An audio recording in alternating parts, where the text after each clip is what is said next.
Okay, so si Senator Loren at si Senator Pia finally got in touch with the NBI director. So they're here, they're here in the room. We have to turn off the lights dahil may putukan na nangyayari. Si Senator Pia and si Senator Loren called the NBI director.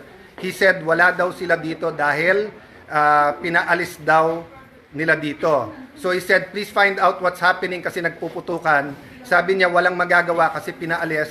And then he started saying, wag kami magtaas ng boses. What will you do, Director, kung may putukan na at lahat ng staff mo at yung mga usaan mo naka-vest na lahat and hindi malaman mangyayari? What would you do? Hindi ba dapat ang sagot mo, ma'am, sir, I'll go there, I'll make sure you'll help?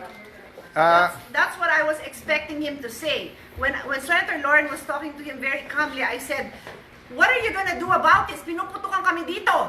Tapos sabi niya, hindi kami makalapit, pinalis nyo kami dyan. Sabi ko, well then do your job, make us safe, this is not good.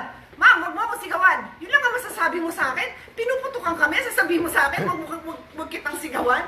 Sumisigaw ako dahil mataas ang emotion. So, I'll give everyone context. 4 senators got tips 30 minutes ago while we were talking na umalis na dito kasi may mangyayari. So, yung isa kapwa senador, yung iba kung sino-sino nagsabi. So, the emotions are high here because bakit kami paalisin? We're waiting for the articles of impeachment and we're having a meeting. Nasabi lang dadating na. So, again, no? Kung sino nakikinig from the government, this is the Senate of the Philippines. We are allegedly under attack. The Sergeant of Arms has confirmed na may putukan na dito. So please, kung sinong nanonood, sinong nakikinig, we expect yung tawagan namin would understand the emotions here and will say we'll do something about it.